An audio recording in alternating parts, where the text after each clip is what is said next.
Hello, my friends, and welcome back. Some good news. Some good news. And this little piece of news that I got here is regarding Elon Musk, who acquires Twitter for $44 billion. Let's see what's going on here. It says here finally. So this comes from republicworld.com. I'm sorry. April 26th, 2022, and it says that Elon Musk acquires Twitter with 44 billion bid for absolute freedom of speech. So, billionaire Elon Musk has reportedly inked a deal to buy Twitter Inc. for $54.20 per share, weeks after the social media giant adopted Poison Bill. Wow, and Poison Bill, we find out is that the strategy is basically used by big companies wherein they flood the market with extra shares at a discount price, which makes a takeover by an individual or a company difficult. However, Twitter seemed to have changed its stance over the buyout after Musk updated his proposal, revealing to have secured 46 billion for purchasing the site, the Wall Street Journal reported. Wow. Wow. So, according to reports, the sale of 100% stake in the microblogging site has been finalized for a total of 44 billion US dollars. Wow. Uh, Earlier this month, the Tesla CEO had offered to pay $54.20 per share, which amounts to $43 billion to buy the platform. According to multiple media reports, Musk have been holding talks with the Twitter board in the last few days. In fact, an agreement might be announced over the billionaire's Twitter bid as soon as 26 or April 26th. This announcement comes as a surprise to many, especially after Twitter reluctance to hand over more than 15% stake of the company to Musk. Recently, the company board has used its poison pill tactic in order to avoid a hostile takeover. Well. One of the information that I got here was also that former president of the United States, Donald Trump, will not open an account on Twitter. Maybe not, because he's opening his own platform. I think it's Truth platform. So I think he wants to compete with this. So I'm not sure exactly if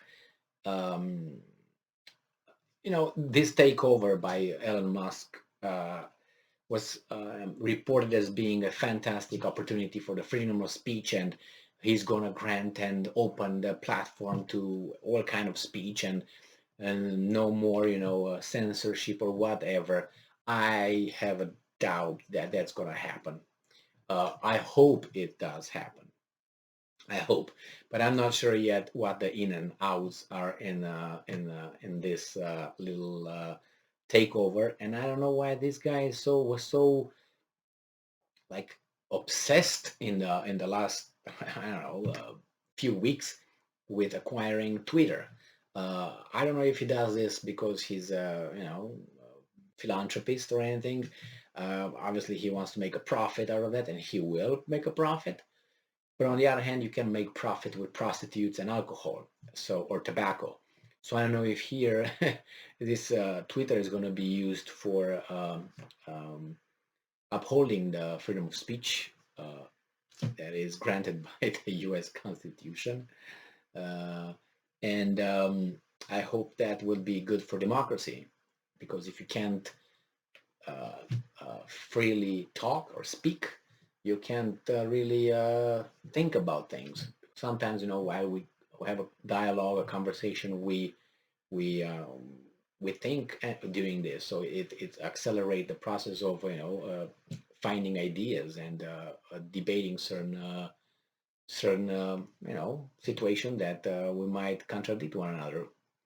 So I'm glad this happened. I'm very curious to see what will be the outcome of this takeover. I hope it's going to be good for us, the citizen, the little people, and it's going to benefit the country and the society overall. I don't expect only United States to improve uh, due to this buyout. I expect that other people will also benefit out of it. I think that the free marketplace of ideas is the best way of having a healthy society and healthy democracy. And censorship is and was and will never be a healthy, I would say, way of conducting a democratic society, and restricting people for trying to make them uh, self-censor or censor themselves. It's never good because people will talk nevertheless, and you're going to create at least two parallel societies, one that is outside and the other one is I don't know if I'm going to say it in or in the background, or but it's there. It's going to be an alternate society, and at one point these societies will clash, because the supporters of the censorship and very limited freedom of speech will eventually implode due to their acceleration in their censorship, because they will censor and censor and censor to that point where it's going to be, even for them, will be ridiculous. They will censor one another to that point where they will clash, like you see, for instance, right now, um, the woke culture, or how you want to create movement. They eat one another because they got too naughty. They got too naughty, and they don't have really uh, a set of values or no norms by which to debate ideas, because they got so naughty and not logical in promoting certain ideas, that when someone comes with a naughtier idea and uses the same logic way of debate, then it will clash. You have this, for instance, let's mention it is just feminism, for instance. You have feminism with transgender and transgender movement, and with let's say gay community or homosexual community. That's three things that will always fight, and it seems like it's very rough from what I could observe and what I listened to. Like Charles Murray is a very good indicator and very smart individual to listen to. And what can I say? I hope Twitter is going to be an excellent platform and for free speech, as much free speech as free.